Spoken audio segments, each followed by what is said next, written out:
It's not something you're born with. It's not something you are. Wow, that guy is disciplined. That guy is undisciplined. And he'll be like that for the rest of his life.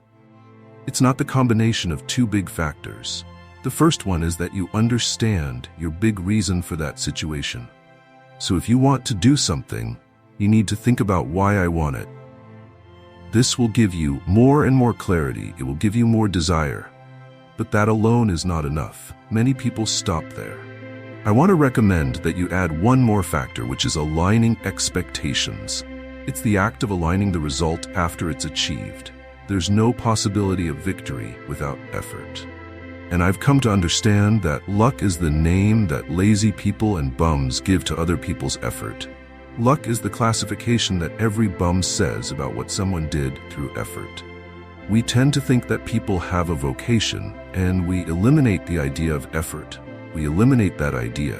Everything is effort, and that effort tends to grow in the decent. I have to make choices all the time. If I want to study, I'll have to give up some leisure time. If I want to take a postgraduate or undergraduate course at night, I have to make a brutal sacrifice, going to work early and leaving college at around 11 o'clock. If I want anything, I need this effort. Contrary to what you think, being better than 99% of the people in the world is not difficult, but you are the one who complicates it. Many people sell you extremely complex and elaborate solutions for this, when in fact, being better than 99% of the people in the world only requires a few steps. Many people go to the gym trying a specific shape and end up losing motivation because after 2 days, they are only feeling pain and do not have the arm of that athlete that they admire so much. Many people start a diet thinking that after 5 or 6 days, they will be able to achieve that shape that they so desire. Many people start studying and with such great intensity that after a while, they cannot sustain that behavior. And these people have something in common. They are always looking for the result.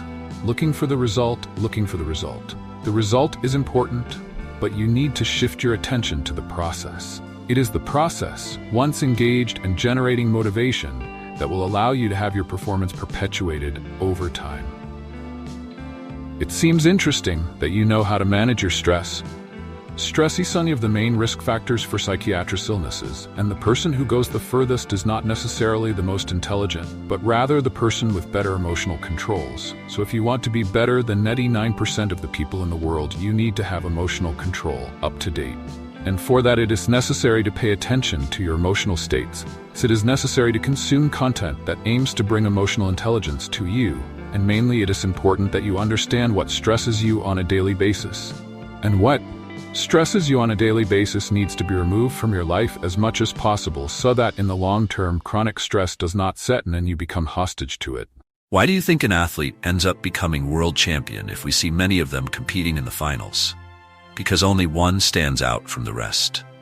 Tenacity, discipline, dedication, persistence, talent. All of this is important, but none of this is the real difference.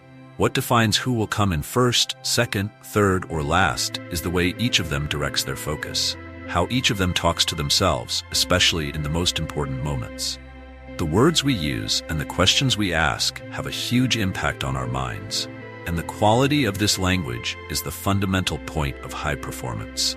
I think this is a way of life that gives you strength to live and to seek more and more knowledge and inspiration and references. You are never satisfied with what you have, and it is not an obsession of wanting more and more. It is having a goal to grow and move forward. We have enormous difficulty in conceiving this effort, and we translate it as luck when we do not accuse it of manipulation. Every act of building, every act of elaborating, of erecting, is an act of stone by stone in which the next stone can only rest on the previous one. There is no roof without a solid foundation. This metaphor means that every fruit that I can harvest, even from adulthood onwards, represented a series of efforts at the beginning, and I can harvest them later. No one is rich for what they earn. But as some economists say, people are rich for what they spend. So if you want to stop smoking, if you want to stop drinking, if you want to stop consuming pornography, if you want to stop having some dysfunctional habits that you have, it seems interesting that you control your environment, including the people who live with you. These people who live with you are often the triggers for your dysfunctional habits and your addictions.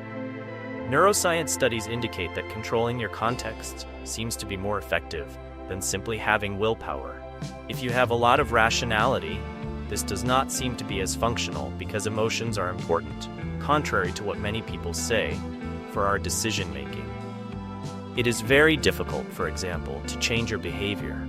If you receive negative feedback and you do not feel that negative emotion, you receive feedback from a boss, your boyfriend, your girlfriend, or a family member about something bad that you did.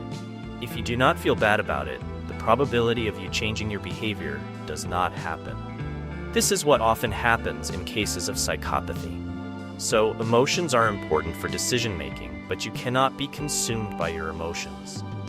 It is important that your prefrontal cortex is also active to do this. An excellent starting point is to have an emotions diary. An emotions diary will allow you to have more emotional intelligences, since you are categorizing your emotions throughout your days. Get if you want to try this and create a diary where at the end of the day you always write, how was your day and how did it impact your emotional health? We did not evolve to be altruistic or selfish. We evolved to respond to the context wherein some specific environments can awaken your bad side. So, be very careful with the contexts and environments, including the people you live with, because these people can trigger behaviors that you have that you often don't like.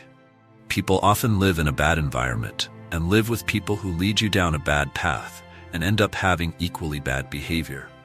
Since it is the environment that modulates our behavior, and we are the average of the people we spend the most time with, then the person starts to think they are bad. They start to evaluate themselves as a bad person. They start to criticize themselves as a bad person, when in fact the person is just in the wrong environment.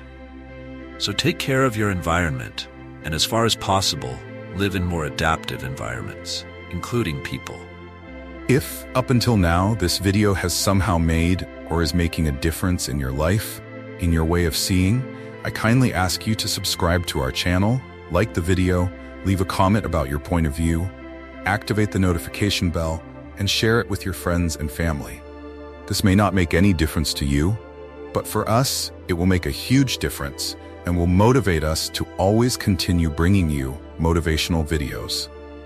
If a swimmer does poorly in a competition, he may think the following: today I did poorly. I made a lot of mistakes, which is very different from him thinking, I swam very poorly. I'm a terrible swimmer. Each sentence has a different impact. Each sentence generates a different feeling, and this feeling is directly linked to our attitudes, and our attitudes are directly linked to our future results. It became clear that this type of thinking can be a trap that prevents you from growing, as well as a catapult that throws you upwards. You fill it with motivation and make you faster and faster. How many times have you heard, I'm trying to lose weight, I'm trying to go to the gym, I'm trying to quit smoking, I'm trying to diet? Many times, right? The word try opens up the possibility of us doing just that. When it's convenient, you hear it and you yourself don't take it seriously. Think about the following. What's better? Staying at home, watching your favorite series, eating popcorn, or facing the track, facing the pools, facing the courts, facing meetings, facing your responsibilities? Human beings have a great tendency to settle, especially in comfortable situations. But while you're there, relaxed, your opponents are there training hard. And then what will be your posture? What will you do? What will be your focus at this moment? Because I guarantee you the world champion, he will be thinking like this. What do I need to do to have a great training session? What should I eat to have more energy for my next training? The rest will be thinking like this. What do I want to do in today's training? What do I feel like eating? Your productivity will drastically decrease if you don't sleep well. If you don't sleep well, you will most likely become less productive, more impulsive, and more likely to engage in behaviors that you don't like. The reasons for this are numerous, but the main one is that your brain gets dirty, chemically speaking, when you don't sleep well. Take care of your sleep.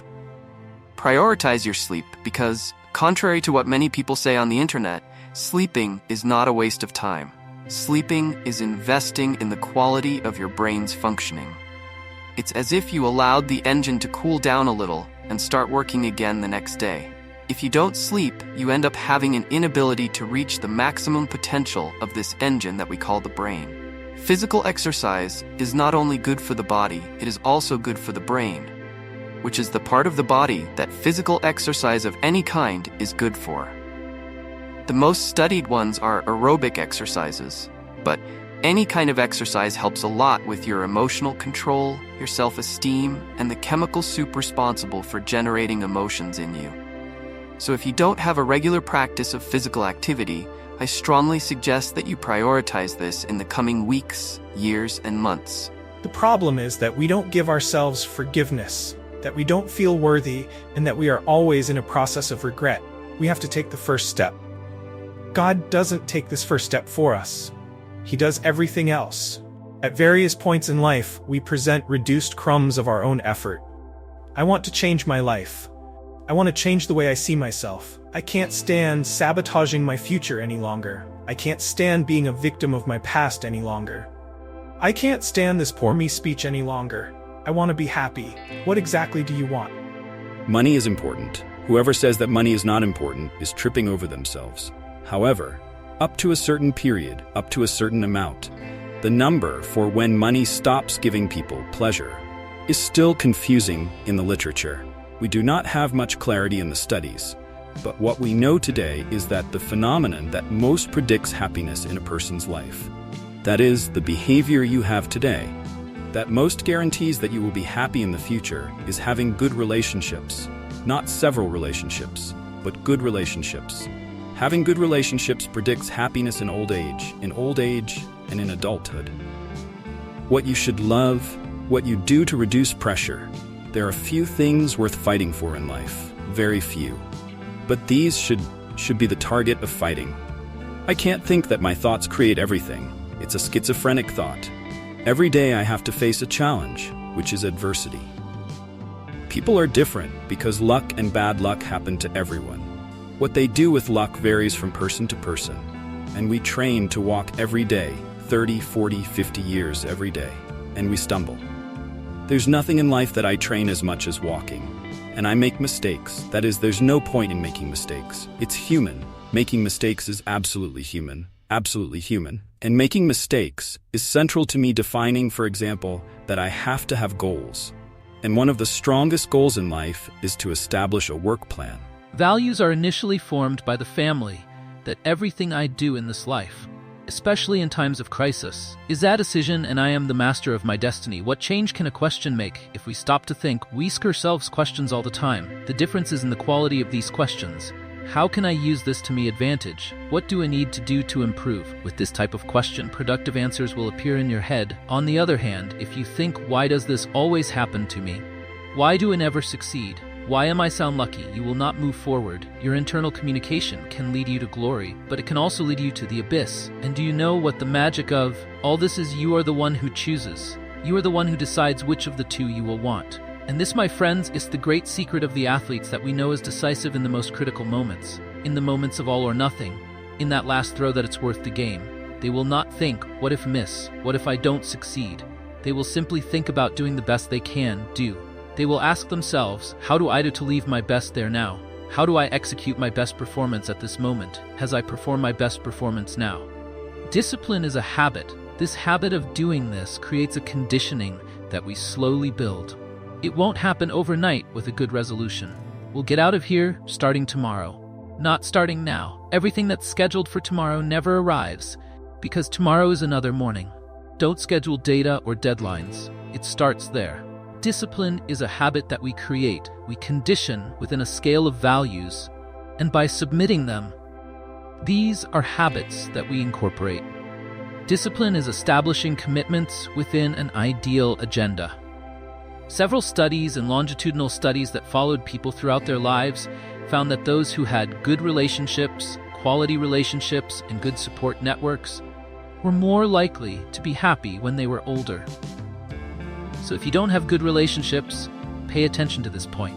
It's interesting that during the day, you are more dopaminergic, you are more motivated, you have more blood in your eyes, you want to go after them more, but it's also important at night.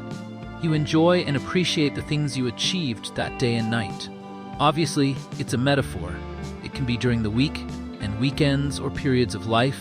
But what I mean by this reasoning is that it's very interesting and very important for your mental health that you have motivational peaks to go after what you want, but that you also have genuine gratitude for what you've already achieved.